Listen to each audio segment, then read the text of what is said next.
back to another video here, and in this video I think I've finally perfected my termite mound builds.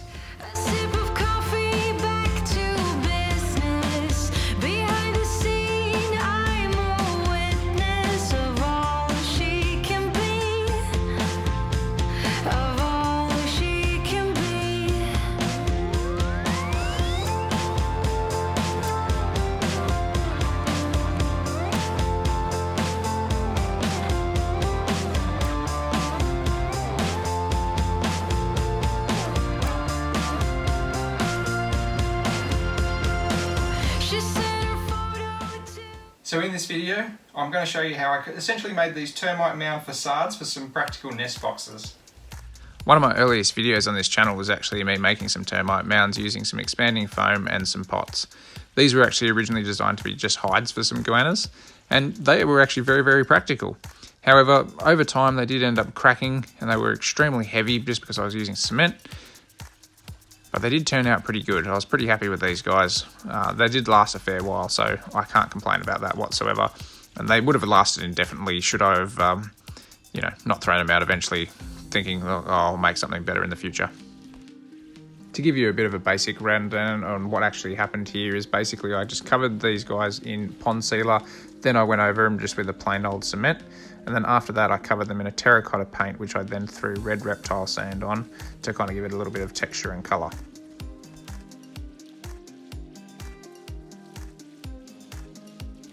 More recently, however, I did decide that I was going to try to make some termite mound nest boxes for my Gillen's monitors and my Tristis.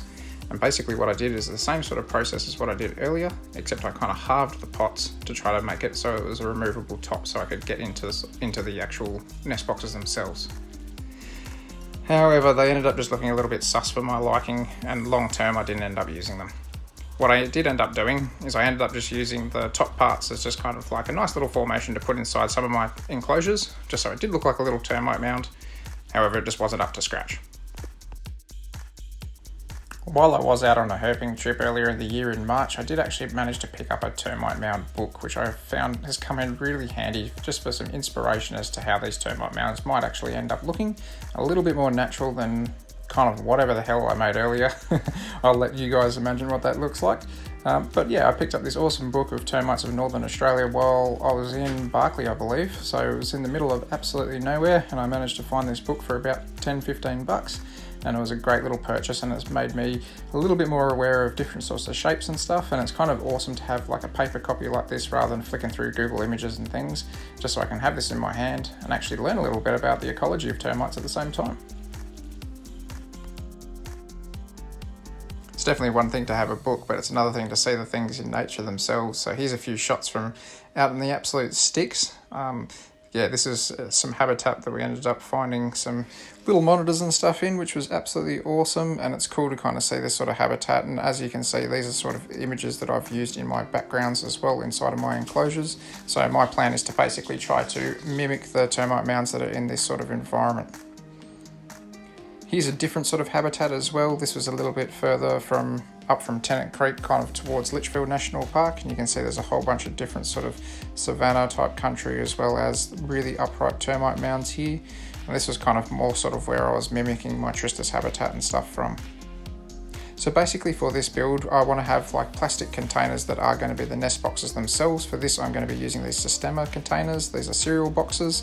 And my plan is to basically wrap these guys up in some Glad wrap, and this is just basically to protect the actual containers themselves from what I'm about to do. So I laid out a whole bunch of core flute out in my yard, and then I got out the spray foam, and this is basically what I'm going to use to shape up these termite mounds. So basically the spray foam is going to act as a bit of a facade for the containers themselves, so you shouldn't be able to see the containers when the termite mounds are put over the top of them. And basically this is just to try to give it a bit more of a natural shape, a bit more kind of texture and stuff like that. And yeah, I basically stuck these out here and let them cure for a few days. I really gave them a good chance to actually cure up. I didn't want to kind of rush the process or anything like that. If you rush spray foam, you can actually end up finding little sections that are bubbling out and they haven't cured properly. But as you can see, the containers are well and truly lodged inside the spray foam here. So basically I just took a steak knife to it and kind of carved out a whole bunch of the meat essentially inside of this foam. Something else that I did was I essentially made like a little tunnel down the side of each termite mound to make sure that the animals can access them really easily. And of course I put the tunnel on the side that we can't naturally see, so that it not only gives the animal a whole bunch of security as they're going into the termite mound themselves, but it also makes sure that we can't see what looks essentially like a man-made tunnel going inside of the termite mound. One thing I really wanted to make sure I did was to make sure that I took a whole bunch of the meat out of the foam, just because when I start coating the termite mound with the tile pointing, it's going to actually bulk out, and you don't want that to kind of be pinching tight on the container. I wanted there to be a little bit of movement around the outside and stuff, so that there was actually somewhere for me to be able to shuffle it all around. So this is the stuff that I'll be using. This is essentially a roof tile pointing.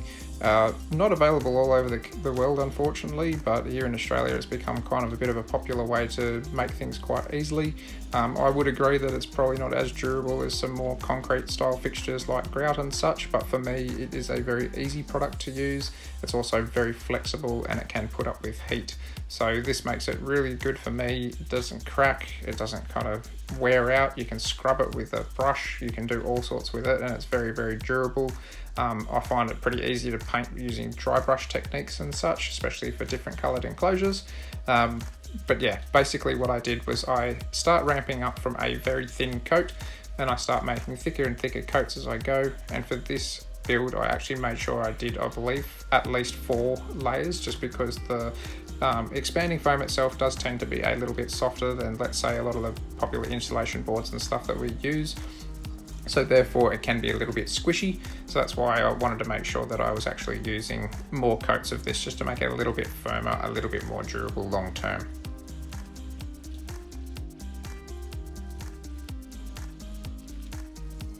With the tile pointing as well, I do like to allow at least a few days in between coats. I believe I did actually take quite a fair while to make this sort of build happen, so it probably took me about, 3 or 4 weeks to make up these termite mounds all in all.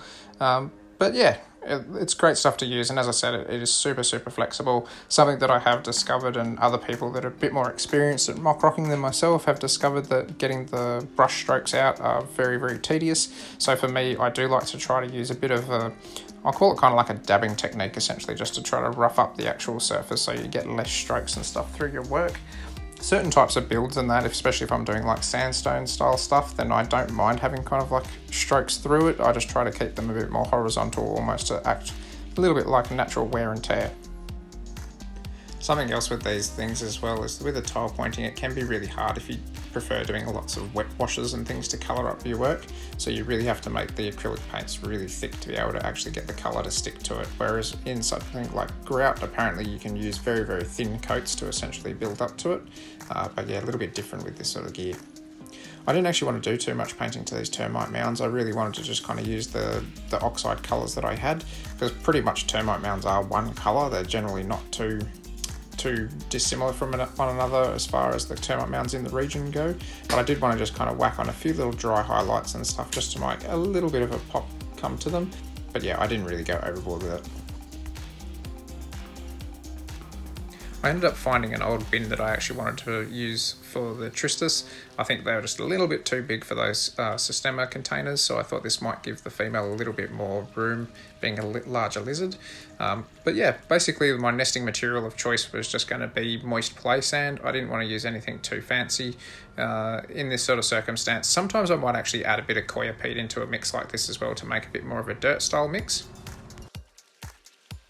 I basically flipped the bin lid and turned it over, and then I added in a little piece of core flute that I'd cut a hole out of as well, just to act as a bit of a lid to try to hold a little bit more humidity and such into the container. But yeah, this is going to be a big change to what this little tiny termite mound is here, and it's going to take up a good portion of that right hand side of the enclosure underneath the heat lamp there. The heat lamp itself will actually help hold a little bit of temperature inside of the actual nest box as well.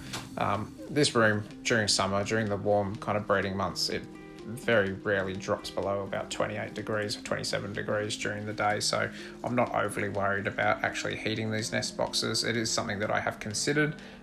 Potentially in the future I might end up looking at putting some heat mats and stuff underneath some of the lower containers, but I don't actually think I'm going to need it because it does stay that warm. And as long as I'm checking them somewhat regularly, then any eggs will be fine in these kind of boxes.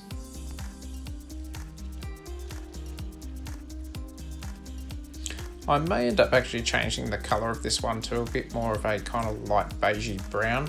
I think that may just actually suit this kind of enclosure a little bit more, but it's something that I'm going to sit on for a little while. It just seems like it's a bit of a stark orange for this sort of build. I really like the Gillen's ones. Those ones come in great colours, but it'll be interesting to see how I end up thinking about this one. There's definitely a little bit of fiddling around going on with this particular nest box just because of the sheer size of it and being able to cover it up. And if you were to walk around and look almost into the top of the enclosure from this enclosure at a particular angle, you would actually end up seeing a corner of the nest box, but that's okay.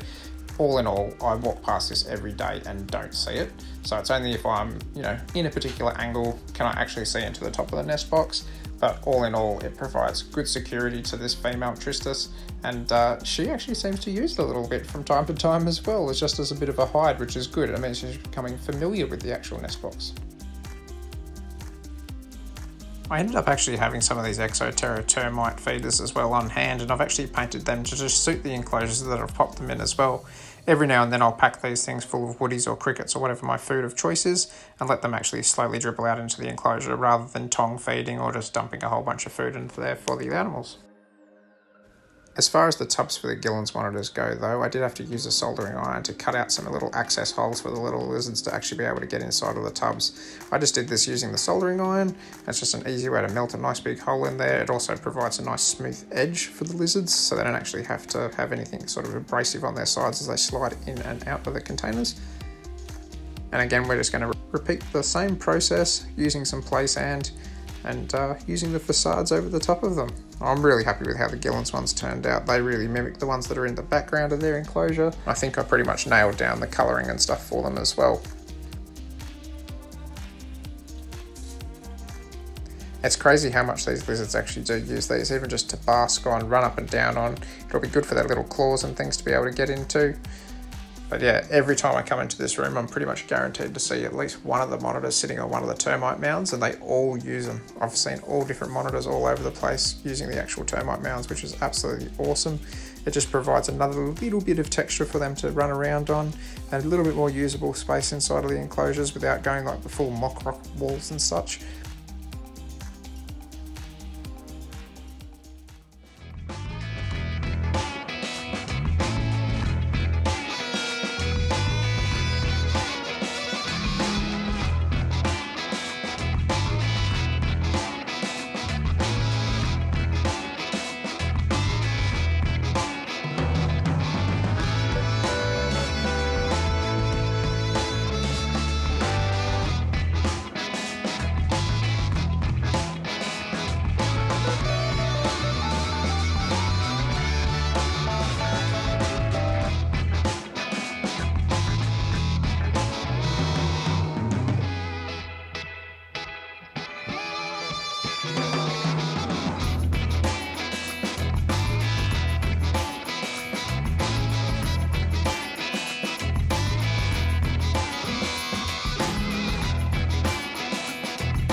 I hope you really enjoyed this video, guys, and as always, if you did, make sure to leave it a comment, give it a thumbs up, subscribe to the channel if you want to see more reptile related content, and if you want to support the channel even further, don't hesitate to go and check me out on Patreon and Teespring as well for some added bonuses and stuff there. Until next time, guys, take care of yourselves, and I'll catch you later.